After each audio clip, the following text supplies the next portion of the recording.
Hopefully, if you watch my videos, you'll know by now that I absolutely love hot hatchbacks. And hot hatchbacks fall into the category of pocket rocket cars, i.e. cars that are small and also rapid in any kind of way, whether it's on track or in terms of power or whatever it is. How's it going, people? Welcome back to the channel. In this video, look at 5 of those pocket rocket style cars. Don't forget, in the UK, so prices in other countries might be different, and whenever you buy any second-hand car, maintenance, repairs, insurance, road tax, all that good stuff is important to remember. If you're new here, why not hit subscribe? You get 2 videos every single week and it's free. Smash the like button, get 1,000 likes to this video, and I will make this same video again under £10,000 instead. Without further ado, let's get into the video.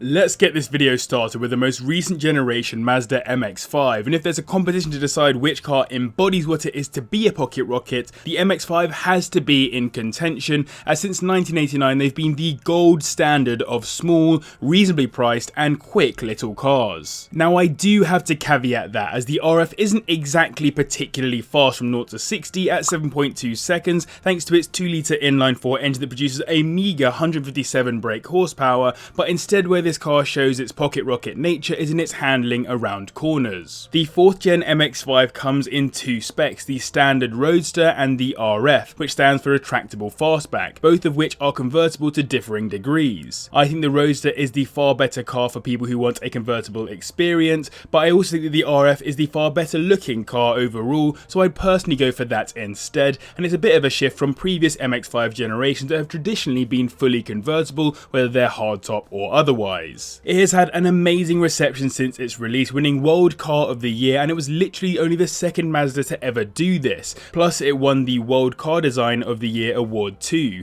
which is a pretty impressive feat, plus the entire world of motoring journalists seem to enjoy it to some extent. It's actually shorter by 4 inches and lighter by 100 kilograms over the previous generation, which is pretty punchy, and was launched with a 6-speed manual or automatic box depending on what you prefer, but I would personally recommend going for the manual with these, as traditionally they've held their value way better. The RF actually arrived slightly later in the model's run, with these dropping in late 2016, and there's another super cool fact about this car, but I'll wait until the next car on the list to talk about that. The only thing I'd mention on the RF is that actually a lot of reviews say that other than the looks, it doesn't really add much to the MX-5 formula, so take from that what you will. These start at around the £14,000 mark, with £20,000 getting your 2018 example with 10,000 miles on the clock. The only real problems with these that I could find were gearbox issues on some models, but outside of that it's new enough to not have any major problems. Next up is the Italian answer to the MX-5, the Abarth 124 Spider, which has a 1.4 litre inline-4 turbocharged engine that produces 167 brake horsepower and will manage 0 to 60 in 6.6 seconds, so just a bit quicker than the Mazda. Now when I say it is the Italian answer, it's actually more than just an answer, it's actually on the same platform. When building the MX-5, Mazda had collaborated with Fiat Chrysler and created a joint rear-wheel drive platform with Alfa Romeo, which was cancelled in 2014. But this platform ultimately ended up becoming the base for the Abarth 124 Spider, who were effectively just blessed with the gold standard Roadster platform from out of nowhere. In fact, the car is literally assembled at Mazda's plant in Hiroshima in Japan, before Abarth can then take the car and have their way with it. Plus, Fiat literally referred to the car as the Fiata, so don't think about the 500 Abarth as the basic formula for this car, think about it being an MX-5 in Italian clothing. There is of course the non-performance Fiat 124 Spider 2, but the Abarth gets those lovely Abarth badges which indicate more power, obviously, racing stripes which do the same thing, the larger wheels, the more aggressive interior, and a bunch of other fiddly bits. It's also got an LSD which helps the car's dynamics over what the MX-5 has, and reviewers and owners alike say the handling is what sets this car apart from the Mazda, which is high praise. The engine note isn't dissimilar to the 500 based Abarth, which I think is a positive as they have generally quite a nice burbly noise. Add on the sports switch, which makes it feel that little bit more like a sports car both mentally and physically, as it increases the throttle feel, stiffens up the steering, and runs back the ESP and traction control a little bit. Sadly, the car wasn't a huge sales success, and both the Fiat and Abarth examples were cancelled for the end of the 2020 model year,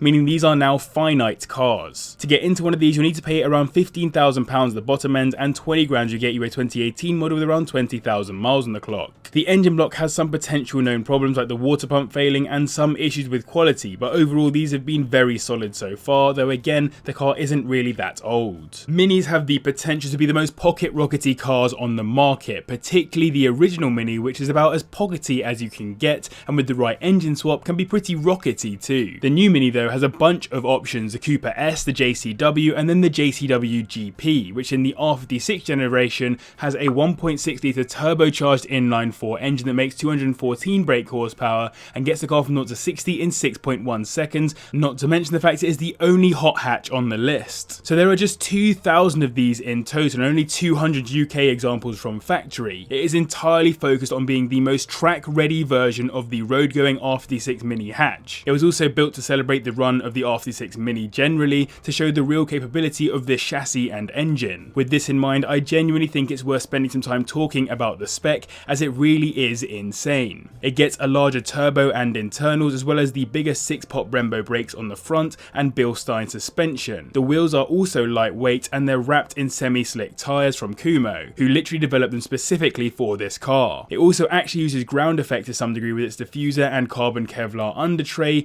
carbon fibre rear spoiler, and saves weight by removing the rear seats and swapping out the fronts for Recaro race seats. What Mini have basically done is build a highly capable, expensive track car from the standard R56 and bosh some GP badges on it. There is no difference between models, as all were built to the exact same spec, and the only thing you could spec was whether you wanted those semi-slicks or some all-weather tyres. And even then, given these are now 10 years old, you'll want to put a different set on if they're running their original tyres for whatever reason. Sadly though, these start at around the £20,000 mark, making it the joint most expensive car on the list, but you are getting a pretty rare car for the money. Now the R56 generation has been known to have engine problems, but fortunately the GP came after the engine update that made it a bunch more reliable. In reality though, as these are so rare, they're often being looked after well as collectors or show cars. So I hope you guys are enjoying this video. If you are, a quick reminder, do hit the like button and get it to 1,000 likes and I'll make the same video again at under £10,000 instead. And comment down below to let me know what your personal favourite pocket rocket car is. The Lotus Elise is probably my pocket rocket of choice from this list, even though in 111S spec it's got the dreaded 1.8 litre inline-4 Rover K series engine, which has 156 brake horsepower, taking it from 0 to 60 in 5.1 seconds, so we're getting to some proper pace at this point in the list. This is the Series 2 Elise, which came about as the Series 1 couldn't be built beyond the year 2000 due to new European directives around crash safety. However, Lotus at the time didn't have the money to develop a new car, so they had to seek investment from General Motors, who said they'd help to fund a new Elise as long as Lotus were willing to give them an Opel and Vauxhall badged car, which is of course why we ended up getting the Vauxhall VX220. Lotus put that investment towards a lovely new facility at their factory in Hethel, and both the VX220 and Elise were built on that production line. Now the VX220 is also a pocket rocket in its own right, and it's probably the better option from a reliability point of view, but the Lotus badge carries more prestige and gets you into being a part of an owners club that is highly committed, long-serving, and long-suffering in some cases. As a huge Lotus fan myself, I still stand by the fact that anyone looking to buy one should consider two main things. Thing one, replacement costs can be very expensive on them, and thing two, they are a commitment in other ways. They are stripped out and basic in many ways, which is an acquired taste. That means on the interior you get some pretty sick seats, but that's about it, as it's as basic as you like in there, and I'm sure Lotus would have made it even more basic if they weren't trying to tempt in a few unsuspecting average buyers. These start at around the £14,000 mark, and for £20,000 you get a 2004 model with around 70,000 miles on the clock. The core problem with these though is the Rover K series engine that I alluded to. Unfortunately for 20k you wouldn't get into the more recent Toyota block that is way more reliable, and those K series blocks are known for head gasket failure. Taking the top spot is one of the simplest cars available on the market, and it's not only the quickest car on this list, it'll also probably be the most obvious pocket rocket of the bunch given its small dimensions and ridiculous pace. It is of course the Caterham 7, which comes with a number of engines, but for 20k you'll get the 1.6 litre inline-4 block that produces 133 brake horsepower,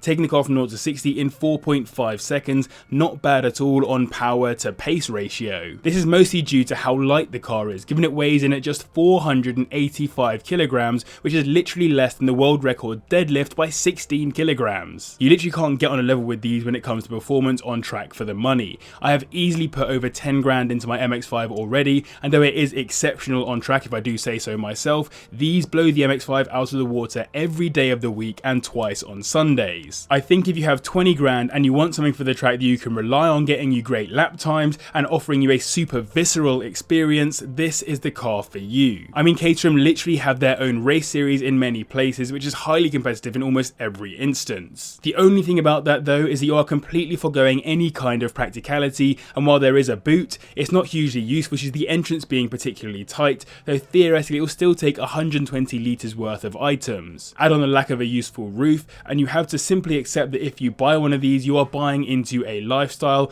and will probably need a daily alongside it, where the other cars on this list are probably much more usable in day-to-day life to some extent. These start at around the £20,000 mark too though, so another expensive choice compared to the other cars on this list, but you are getting a bunch of performance for your money. There are some known problems on these, particularly examples of the Rover K series of course, but as there is such a vast difference between all the different models, it's quite hard to collate them into one video. I highly recommend you check out the forum post linked in the description though, as it runs through everything that you should know. So I hope you guys enjoyed this video. Let me know your thoughts on my picks in the comments down below. Massive thanks to patrons always for support, and to you guys as well for watching. I'll see you in the next one.